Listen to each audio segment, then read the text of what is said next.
بسم اللہ الرحمن الرحیم اللہم صلی علی سیدنا و مولانا محمد النبی الامی وآلہ و صحابہ بارک وسلم صلاۃ و سلام علیہ۔ میں سید نعیم الدین اور یہ میرا چینل ہے سید نعیم الدین۔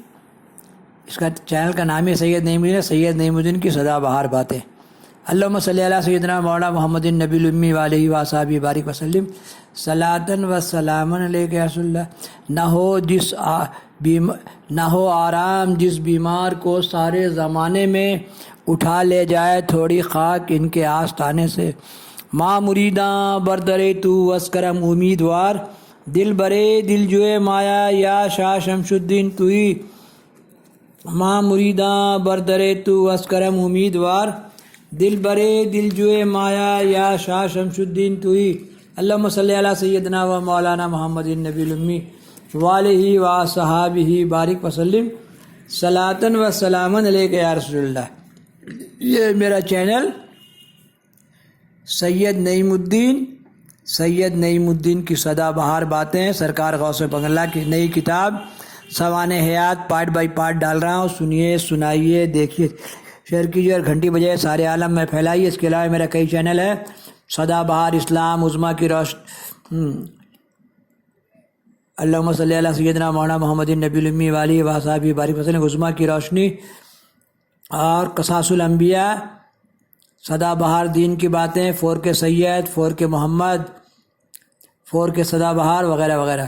ذوق زیارت، سرکار غوث بنگالہ کے ذوق زیارت یہاں سے شروع ہوتا ہے۔ سرکار کو کلکتہ میں تقریباً 5 ماہ قیام رہا، سرکار کا کلکتہ میں تقریباً 5 ماہ قیام رہا۔ اب وہاں سے سرکار چلے ذوق زیارت، ہے نا، کلکتہ شہر میں جہاں جہاں اولیاء اکرام اجمعین خاک ہیں، آپ وہاں تشریف لے جاتے۔ کلکتہ کا سارا درگاہ، سارا بارگاہ کی میں نے حاضری دیا ہے، کلکتہ کے بابا کو سلام عرض ہے۔ تشریف لے جاتے، فاتحہ خوانی فرماتے اور بعض مدارات پر دیر دیر تک مراقبہ رہتے۔ سیالدہ سے کچھ دوری پر ایک قادری مشرب کے سالک بزرگ کا مزار پر انور ہے، وہاں کی زیارت کے لیے جب آپ روانہ ہوئے تو کچھ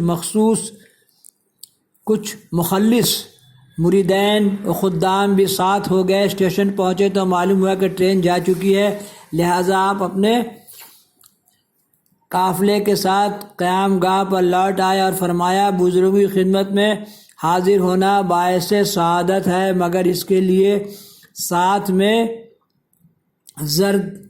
زرد راہ کا اہتمام توکل کے خلاف ہے اور مجمع کے ساتھ حاضری دینا انتشار قلب کا باعث ہے، لیکن میں ارادہ کر چکا ہوں، اس لیے ضرور جاؤں گا۔ پھر آپ خانقاہ سے تنہائی روانہ ہوئے، مگر راہ میں کچھ خدام ملتے گئے اور نہ چاہتے ہوئے پھر بھی قافلہ بن گیا۔ افتادہ و خزاں رات گئے، مزار شریف تک پہنچے، میں نے پیدل ہی چل پڑے۔ فاتحہ خوانی کے بعد خدام کو چائے ناشتہ کی اشتہا ہوئی۔ چائے تو کیتلی ہی میں کسی طرح بن گئی، مگر ساتھ میں پیالیاں نہیں تھیں، تو آپ نے فرمایا، فکر کیا ہے، طائل بیکار ہے، سامنے کیلے کے پیڑ ہیں، اس کے پھول لے آؤ اور اس میں چائے پی جائے۔ چنانچہ کیلے کے پھول میں چائے پی گئی، خدام کی جان میں جان آئی۔ پھر کھانا پکانے کی فکر لاحق ہوئی تو آپ نے فرمایا کہ اب بس کرو، خدا حافظ ہے، صبح کو دیکھا جائے گا۔ جب رات ہوئی تو ایک شخص حاضر ہوا، نمکین اور شیرنی وغیرہ پیش کرتے ہوئے دن کے کھانے کی دعوت دی۔ چند ہی گھنٹوں کے بعد وہ پرتکلف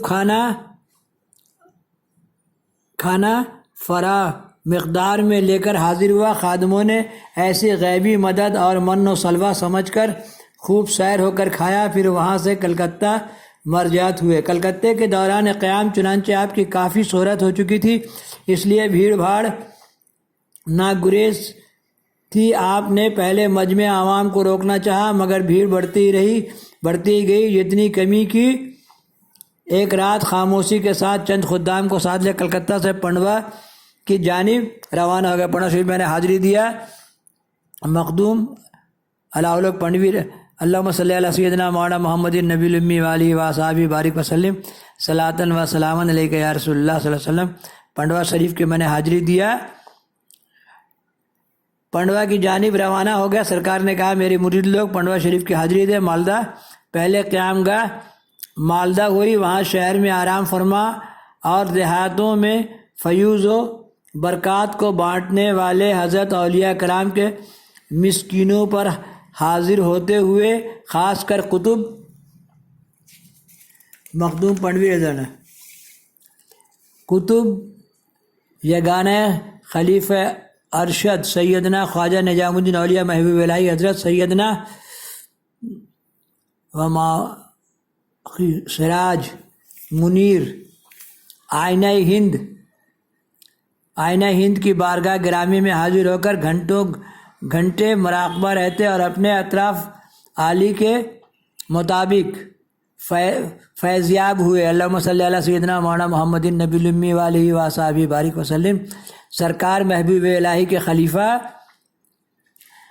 انہی سے مرید تھے سرکار علاؤلق پنڈوی رضی اللہ تعالیٰ عنہ. مالدہ سے سیدھے پنڈوا شریف حاضر ہوئے. آبادی میں قیام کیا. احباب و خدام کو قیام گاہ پر چھوڑا اور تنہا مزار گنج بنات پر حاضر دینے کے لیے رات کی تاریکی میں نکل پڑے. مخدوم بابا پنڈوا شریف اللہم صلی علیہ علاؤلق پنڈوی رضی اللہ تعالیٰ عنہ. ان کو بہت پاور تھا. اور گنج مانے تو خزانہ ہوتا ہی ہے. گنج بنات ان کو کہا جاتا ہے. رات کی تاریکی میں نکل پڑے. حلقہ مزار کے ارد گرد کوئی رہائشی آبادی نہیں تھی. ہر جانب پھو کا عالم تھا. ایکا اور تنہا مزار مبارک پر حاضر ہوئے. اور آج تو بہت زبر پوری بستی آباد ہو گئی ہے. پہلے تمام مدفون حضرات علیہ الرحیم کے نام فاتحہ پڑھی. پھر صاحب مزار سے مخاطب ہوئے اور دیر تک محو کلام رہے. اس کے بعد موضع شریف میں بیٹھ کر کچھ پڑھتے رہے. پھر مراقبے ہو گئے اور گھنٹوں حالات مراقبہ میں رہے.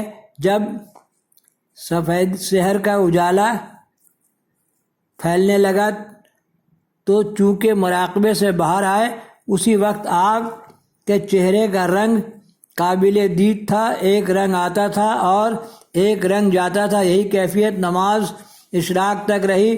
خدام و احباب سے قیام گاہ پر آ کر ملے. اللہم صلی علی سیدنا مولانا محمد النبی الامی والیہ وصحبہ بارک وسلم صلاۃ و سلاما علیک یا رسول اللہ صلی اللہ علیہ وسلم. اشراق تک رہی.